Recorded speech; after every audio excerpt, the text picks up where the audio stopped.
దశమ భాగము దొంగిలించాలి అని ప్రేరేపణ కలిగిందనుకోండి, దశమ భాగము దేవుని సొత్తు, దేవుని సొమ్ము, ఆయన స్వాస్థ్యం అది. దేవుని భాగం దేవునికి ఇవ్వాలని దేవుడు ఆజ్ఞాపించాడు. ధర్మశాస్త్రములో మాత్రమే కాదు సుమా, ధర్మశాస్త్రం రాకముందు 400-500 ఏళ్లకు ముందే అబ్రహాము దశమ భాగం ఇచ్చాడు, యాకోబు దశమ భాగం ఇచ్చాడు. మరి మలాకి గ్రంథంలోకి వచ్చి అంటాడు, దశమ భాగమును ఇవ్వక మీరు దొంగిలించితిరి. నరుడు దేవుని వద్ద దొంగిలించునా? మలాకి 3వ అధ్యాయం. మీరు నా యొద్ద దొంగిలించితిరి. ఏమి చేసి మేము నీ యొద్ద దొంగిలించితిమని మీరందరూ దశమ భాగమును ప్రతిష్టార్పణములను నా సన్నిధికి తేక మీరు దొంగిలించితిరి.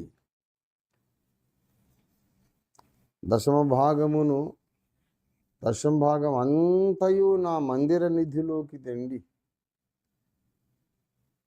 తెచ్చి నన్ను పరిశోధించండి. ఆకాశవాకిన్లు విప్పి పట్ట జాలకుండా మిమ్మల్ని ఆశీర్వదిస్తాను లేదో మీరు చూడండి అని, నన్ను పరిశోధించండి అని దేవుడు పలికిన ఒకే ఒక్క సందర్భం మలాకి 3:10. బైబిల్ అంతట్లో టెస్ట్ మీ, నన్ను పరిశోధించు అని దేవుడు ఇంకెక్కడా చెప్పలే, ఆ ఒక్క చోట చెప్పాడు.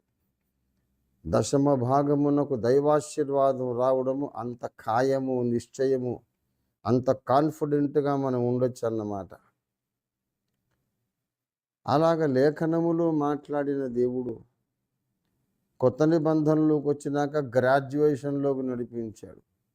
దశమ భాగం ఇమ్మని రాయలేదు, కానీ ఆదిమ సంఘ విశ్వాసులు ఎవడు ఏది తనకు కలిగినదేది తన సొంతమని అనుకోలేదు.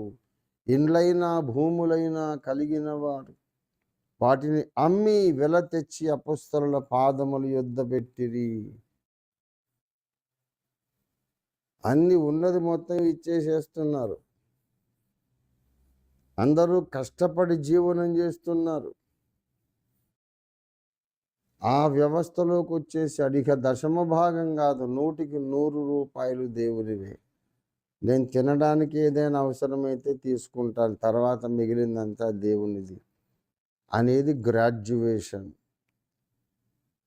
మరి ఇప్పుడు గ్రాడ్యుయేషన్లోకి వచ్చినాక మొత్తం ఇవ్వడం పోయింది, సగం ఇవ్వడం పోయింది, 10వ భాగం ఇవ్వడం కూడా పోయింది. దశమ భాగాన్ని గురించి మాట్లాడే ఉద్దేశం ఉంటే మీరు నాకు ఫోన్ కూడా చేయొద్దు బ్రదర్ అని చెప్పే దైవ సేవకులు ఉన్నారు. దశమ భాగాన్ని గురించి మాట్లాడితే అసలు నేను మీతో మాట్లాడనండి అనే విశ్వాసులు ఉన్నారు. ఇలాంటి మనస్తత్వం ఎలా వచ్చింది వారికి? పైపెచ్చు అద్భుతమైన విచిత్రమైన విషయం.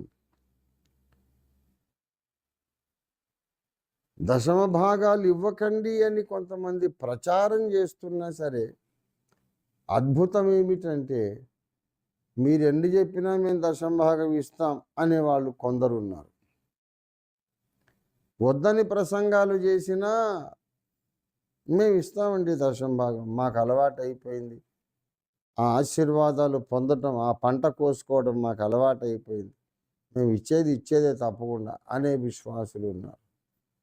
విడ్డూరమైన విషయం ఏంటంటే అదేదో సువార్త చెప్పినట్టు కొంతమంది దశమ భాగాలు వద్దు, దశమ భాగం ఇవ్వడం ఒక పాపం అని ఒక ఆయన ప్రసంగం చేశాడు, ఇంటర్నెట్లో ఉంది. It's a sin to tithe అని. ఎందుకు పాపం? ఎందుకు పాపము? ఆజ్ఞాతిక్రమమే పాపం అని ఉంది బైబిల్లో. పొరుగువానికి హాని చేసేది ఏదైనా ఉంటే అది పాపం, దేవునికి అవమానం తెచ్చేది ఉంటే అది పాపం. నేను సంపాదించుకున్న దాంట్లో 100కి 10 రూపాయలు దేవునికి ఇస్తే అది ఆజ్ఞాతిక్రమమా? పొరుగువానికి కీడు చేస్తుందా? దేవునికి అవమానం కలిగిస్తుందా? ఎలా పాపం అది? ఆ పెద్ద మనిషి చెప్తాడు ఇది పాపమట. ఇలాంటి పిచ్చి బోధలు పరిశుద్ధాత్మ దేవుడు ఇవ్వడు. ఇది శత్రువు చేసిన పని. ప్రార్థన చెయ్యొద్దు అన్నీ ఆయనకు తెలుసుగా, తెలిసిన వాడికి మళ్ళీ తెలియనట్టు చెప్పడం ఎందుకు? ప్రార్థన చేయనక్కర్లేదు, నమ్మితే చాలు, అన్నీ ఆయన ఇచ్చేస్తాడు అని చెప్పే బోధకులు ఉన్నారు. ప్రార్థన చెయ్యండి, విసుగక నిత్యము ప్రార్థన చెయ్యండి, ఎడతెగక ప్రార్థన చెయ్యండి, పట్టుదలతో ప్రార్థన చెయ్యండి. ఆత్మ వలన ప్రతి విధమైన ప్రార్థన, యాచన, విజ్ఞాపన చెయ్యండి అని చెప్పిన దేవుడు, బైబిల్లో రాసి పెట్టిన దేవుడు ప్రార్థన చేయొద్దని ఎందుకు చెప్తాడండి? అలాంటి బోధలు సంఘంలోకి రావడం ఇది శత్రువు చేసిన పని. ప్రియా దేవుని బిడలారా, వాణ్ణి మనం బంధించాలి.